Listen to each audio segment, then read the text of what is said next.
Alors, bonjour à tous, heureux de vous retrouver, chers amis, sur YouTube en ce samedi 7 décembre 2024, 8h06, ou plutôt 8h16, pour être plus précis, heure du Québec. Merci d'être avec moi, merci à ceux qui sont abonnés. Ceux qui ne le sont pas, faites-le maintenant. Merci à ceux qui m'envoient des liens et des messages toujours pertinents, intelligents et très appréciés. Merci aussi à ceux qui vont partager la vidéo, la commenter et écraser le petit pouce en l'air. On le sait, les médias sont une corporation, on pourrait la qualifier d'internationale. Hein. Tu as comme 3 ou 4 sources, vraiment, de médias dans le monde occidental. On va laisser faire l'autre partie du monde qui vit sous d'autres régimes, qu'on a souvent décriés comme étant des régimes totalitaires, avec de la propagande. Je peux te dire une chose, on nage dans la propagande tellement en Occident depuis tellement longtemps qu'on ne s'est jamais rendu compte qu'on était dans la propagande et qu'on était enseveli sous la propagande. C'est comme un poisson qui ne se rend pas compte vraiment qu'il est dans l'eau toute sa vie. Ben nous autres, on est dans la propagande aussi toute notre vie avec le complexe médiatique qui appartient. Longtemps, on a pensé, parce qu'on était naïfs, hein, tu sais, quand on a commencé ce régime parlementaire il y a une centaine d'années, 150 ans, que l'élite nous a installés dans ce régime-là qui était pour le favoriser de A à Z, en te donnant une illusion que tu étais pour avoir un choix dans ce qu'on appelle la démocratie, où tous les partis appartiennent à cette même élite, avec le même et seul et unique but, c'est de te taxer, t'enlever ton argent, te contrôler, te garder aussi ignorant que possible, parce que plus tu vas être ignorant, plus tu vas être content d'être au service de l'élite, c'est un petit peu comme ça. Puis on utilise toujours les mêmes termes. Tu regarderas les grands médias du complexe médiatique, c'est toujours le même. C'est comme on se passe la haute direction envoie une nouvelle, un texte avec des grands titres, puis c'est celui-là que tu vas publier, puis c'est avec celui-là que tu vas passer ta journée. Parce que c'est répété, c'est répété. Et si tu fais le tour de toutes les...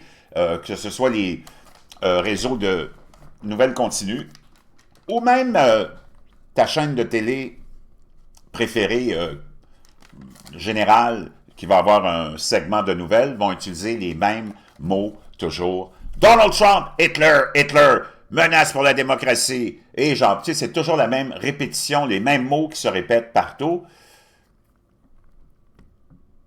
Ce qui fait en sorte que tu n'as aucune idée de ce qui se passe vraiment.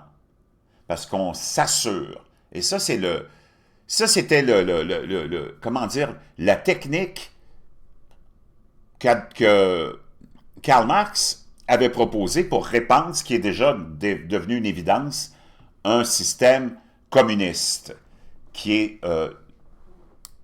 en place et dans lequel ça va être très difficile de se sortir. Ici, en Occident, je ne te parle pas même je te parle de nous autres, là, au Québec, au Canada. Tu es dans un régime communiste maintenant. Tu t'en es jamais rendu compte, mais ça, c'était le but ultime d'arriver au fait que tu t'en rendes pas compte. Tout est en commun pour toi, mais eux autres, il n'y a rien qui est en commun pour l'élite. Eux autres, ils contrôlent tout. Parce que c'est ça le but de cette pensée élitiste de Karl Marx. Et on avait trouvé que c'était une grande stratégie du côté de l'élite, et c'est pour ça qu'on l'a établi tranquillement, tranquillement. Et tous ceux que tu as vus prendre le pouvoir, si on prend le Québec au cours de cette aventure parlementaire de démocratie, ça a été justement l'imposition et l'application de cette stratégie communiste. C'est passé après ça par l'obligation d'envoyer tes enfants à l'école pour qu'on soit certain qu'on les endoctrine bien comme il faut avec la pensée de l'élite qui ne met rien en pratique, elle. C'est fais ce que je te dis, fais pas ce que je fais. Puis elle ne fera pas ce que tu vas faire, elle va faire ce qu'elle veut. Mais elle va te dicter, toi, ce que tu auras à faire, sinon on va t'enlever tes enfants, carrément. Et tu le sais, l'école n'est qu'un outil de propagande pour s'assurer que tu fasses aucune autre recherche et que tu te mettes à vénérer ton gouvernement et penser qu'il est de ton côté, comme les médias sont là pour te défendre la démocratie et la vérité. Ces gens-là sont tellement paresseux, ils font aucun travail. Les médias Et les représentants des médias, ceux que tu vois à la télé, ceux que tu entends à la radio, ceux que tu lis dans les journaux, les magazines, sont... Ça pourrait être même des gens fictifs qui n'existent même pas, parce qu'ils n'ont rien à voir avec ce qui est écrit, ce qui est dit ou ce qui est entendu. C'est des obligations qu'ils ont. Ils font aucune recherche. Il n'y a personne qui fait de recherche. Si tu fais la recherche pour 10 minutes même, tu vas être plus efficace que ces pseudo-activistes, dans le fond, parce que c'est des activistes. Tes médias sont des activistes, au nom de l'élite. Et quand tu as compris ça, tu te sens plus léger et libéré, et tu peux avancer. Tant que tu n'es pas conscient de ça, c'est comme le cheval de trait avec ses deux œillères, peut pas se rendre compte qu'il y a un autre monde que celui de avancer toujours pour labourer les champs. Comprends-tu? Au profit du fermier ou de l'agriculteur. Ceci étant dit, ça m'amène, une fois que tu as compris ça, tu te libères, tu te dégages et tu peux avancer, et tu peux te renseigner, comprendre et t'instruire. Et être moins, quand tu vas te coucher, stupide le soir. Si tu te fies pas à une seule source d'information. Moi, c'est tout ce que je te demande. Fais rien d'autre, là. Tu peux continuer à écouter LCN, CNN ou même Fox News. Il faut que tu te promènes. Il faut que tu écoutes plein de sources. Si tu veux élargir tes horizons et être un individu libéré de l'emprise de son système, de son régime. Ceci étant dit, un événement assez spectaculaire s'est produit, on va mettre toute la politique de côté, s'est produit cette semaine, mercredi, à New York. En plein cœur de la ville, en plein après-midi, le dirigeant de la plus grande entreprise, la plus grande compagnie d'assurance médicale américaine, s'est fait assassiner en plein cœur de New York, en plein après-midi. Et l'assassin présumé, on le voit sur des images, on va les voir ensemble, est un jeune, souriant, qui a laissé un message, on a découvert ça après, sur les balles qu'il a utilisées pour assassiner Brian Thompson, le PDG de United Healthcare. On voit des images de lui, mais sur le message, il a laissé un message sur ses balles. Et ce message-là, c'est dans le fond, peut-être un indice de ce qui a motivé cet assassin présumé, si c'est celui qu'on voit sur les images que je vais te partager, sur son geste. Et son geste, je vais te dire une chose, wow, a été salué par, je pourrais peut-être même te dire, peut-être des millions d'Américains. L'assassin l'assassin, oui, mais celui qu'on va voir, c'est le présumé assassin, là, de United Healthcare déclenche une vague de haine contre le secteur de l'assurance maladie aux États-Unis. L'assassin du directeur général United Healthcare, Brian Thompson, a déclenché des célébrations de mauvais goût et un soutien de mauvais goût à l'homme armé qui l'a tué. Thompson a été abattu mercredi matin devant l'hôtel Hilton de Manhattan par un assassin masqué, toujours en fuite et dont le mobile n'a pas encore été divulgué. Alors que la nouvelle de ce meurtre de sang-froid se répandait, des milliers de personnes se sont déclarées heureuses de la mort horrible de ce père de 2 enfants âgés de 50 ans et se sont même réjouis de la beauté apparente du meurtrier, parce que c'est vrai, les images qu'on voit de ce jeune meurtrier, là, si c'est lui, c'est un beau jeune homme avec un sourire en plus. Les caméras de surveillance de l'intérieur de l'auberge ont réussi à capturer une photo du suspect souriant, alors que la police de New York a ensuite diffusé ces images-là dans le cadre de sa chasse à l'homme en cours. Il a été décrit comme une personne d'intérêt par la police. Donc, le United Healthcare, le plus grand assureur en santé en termes de part de marché aux États-Unis, a été secoué par des protestations contre le prétendu refus systématique de paiement aux patients plus tôt cette année. Les autorités ont trouvé sur les lieux 3 balles réelles et 3 douilles vides sur lesquelles étaient inscrits, selon la police, les mots « déposé »,« nié » et défendre. Ce livre a été comparé, ou ces balles ont été comparées au livre de 2010 intitulé Delay, Deny and Defend. Retarder, nier et défendre. Une critique cinglante des raisons pour lesquelles les compagnies d'assurance ne payent pas et ce que vous pouvez faire à ce sujet a suscité de nombreuses spéculations en ligne. On voit ici Brian Thompson qui se fait, boum, exécuter. Ici, on le voit, Brian Thompson.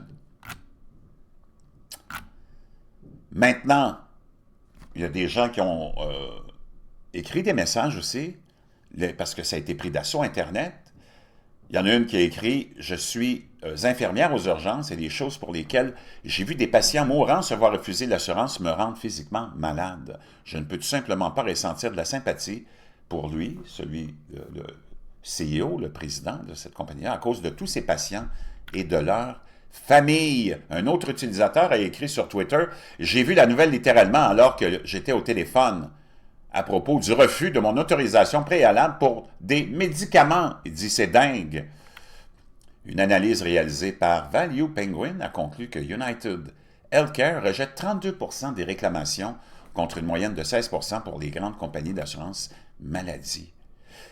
L'assassin et les critiques frénétiques contre United Healthcare ont suscité un débat plus large sur l'état du secteur. L'utilisateur Eric Gallion a écrit « Nous sommes taxés à près de 40% et rien de tout cela ne couvre nos soins de santé. Nous devrions tous exiger une couverture de santé universelle et non la combattre. » Un autre utilisateur Trampas a ajouté « L'assurance à but lucratif est par définition une industrie parasitaire à but lucratif. » Wow! Je peux te dire une chose, il n'y a pas de sympathie, mais vraiment pas, sur cet individu. Maintenant, on nous dit que ce PDG-là aurait vécu séparément de sa femme et sa maison est désormais surveillée par un agent de sécurité posté à l'extérieur après une alerte à la bombe.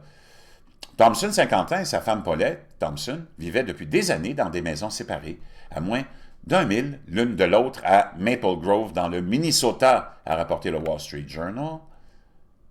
Quelques heures après qu'un tueur de sang-froid a abattu Thompson mercredi matin à Midtown, les deux maisons de quartier calme de la banlieue de Minneapolis ont reçu une alerte à la bombe ce soir-là, ont déclaré des responsables de la police de Minnesota. Donc, ils étaient séparés apparemment. Je ne sais pas pourquoi, mais ce n'est pas vraiment très important pour l'instant. Ce que je veux porter aussi, là maintenant, on va changer de registre dans la même histoire, essayer de comprendre un petit peu aussi, parce que ce gars-là était sous enquête. La compagnie était sous enquête. On va aller voir ça.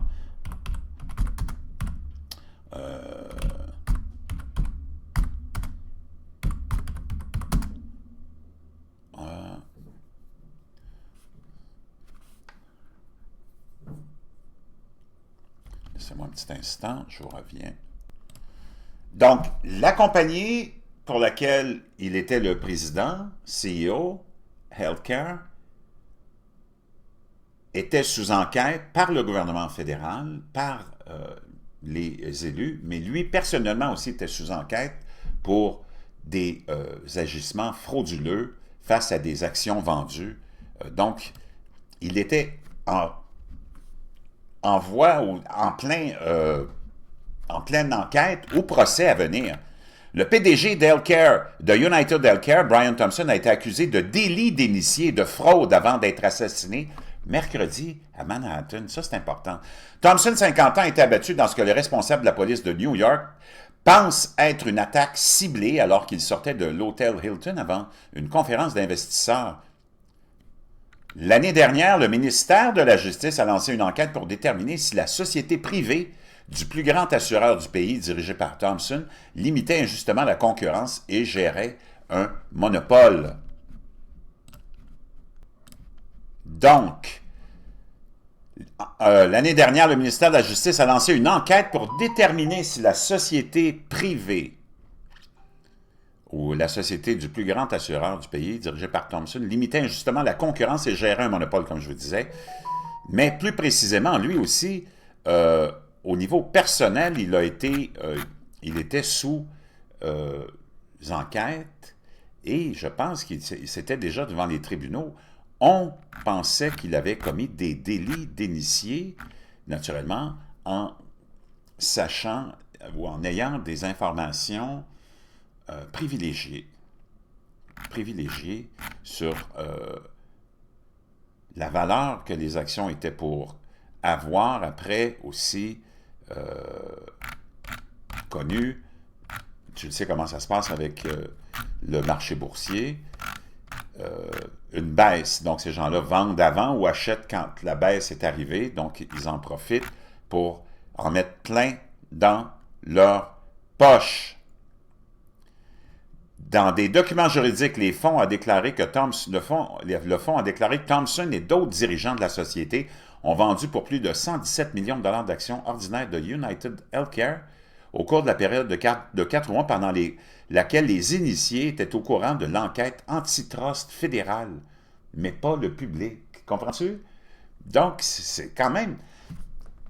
Tu pourrais avoir plusieurs hypothèses sur ce qui s'est passé. Un jeune homme qui agit en loup solitaire pour se venger d'un peut-être un problème personnel qu'il a eu avec l'entreprise, ou c'est peut-être un front utilisé pour te faire penser ça pendant que l'élite s'est assurée de faire disparaître ce gars-là qui s'en allait témoigner, peut-être divulguer des noms de gens qui ont peut-être profité aussi avec lui de ces largesses-là, ou de savoir de quelle source venaient ces informations-là pour commettre ces délits d'initiés. Wow! D'ailleurs, à ce sujet, on va l'écouter, Donald Trump. She's crazy as a bedbug, that one. Now, she's a nut job. Tell, listen, this is crazy, Nancy. She's Nancy crazy Pelosi. as a bedbug, that one. Now, she's a nut job. Tell, listen, she started over with nothing. 2 weeks ago, a company that was going to be investigated the following day, she had a lot of stock in the company. She sold the stock the day before they announced the investigation of the... C'est important qu'est-ce qu'il dit. Je vous remets ça. Écoutez attentivement. Il parle de Nancy Pelosi, naturellement, hein, la représentante depuis 50 ans d'un comté de San Francisco, en Californie. Nancy Pelosi, qui est connue, hein, qui était la présidente de la Chambre pendant longtemps, qui n'a jamais travaillé, qui n'a jamais eu un vrai job, puis qui vaut à peu près 1 milliard de dollars. OK? Écoute ce que dit Donald Trump. Elle a vendu 2 semaines avant qu'une entreprise, peut-être celle-là, soit sous enquête. Elle a vendu ses actions. This is crazy, Nancy. She's crazy as a bedbug, that one. Now, she's a nut job. Tell, listen, she started over with nothing. 2 weeks ago, a company that was going to be investigated the following day, she had a lot of stock in the company. She sold the stock the day before they announced the investigation of the company. That's crazy, Nancy. What are the chances Nancy Pelosi purchased $250,000 of Palo Alto Networks on the... Donc, et il y a plein de délits d'initiés dans lesquels Nancy Pelosi pourrait être, entre autres, accusée, mais qui sont jamais, naturellement, se sont jamais réalisés. On doit se poser des questions vraiment particulières là-dessus. Purchased $250,000 of Palo Alto Networks.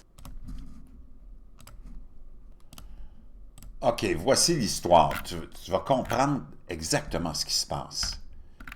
Nancy Pelosi et United Healthcare, la fameuse compagnie d'assurance dont Brian Thompson était le CEO et a été assassiné mercredi dernier, eh bien, il y a peut-être un délit d'initié là-dedans, impliquant Nancy Pelosi, entre autres. Le 21 février 2024, United Group a été confronté à une importante faille de cybersécurité qui a compromis les données personnelles d'environ 100 millions de personnes. Cet incident attribué au célèbre gang de ransomware Black Cat.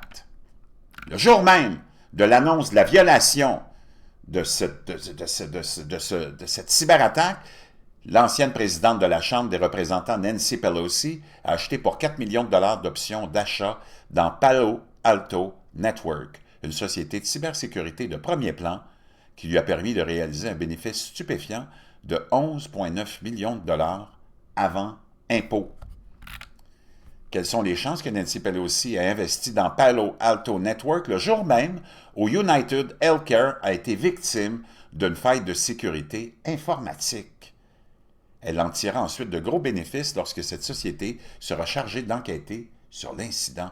Aujourd'hui, l'individu qui aurait pu révéler sa prétendue mauvaise conduite a été tué devant son hôtel.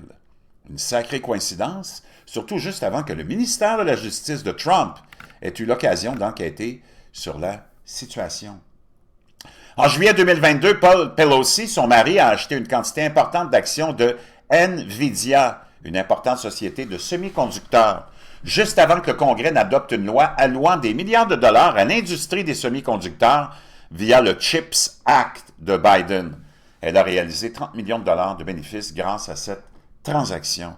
En 2019, Nancy Pelosi avait pris des options de vente de 8 millions de dollars après avoir reçu des informations privées sur l'impact économique potentiel de la pandémie.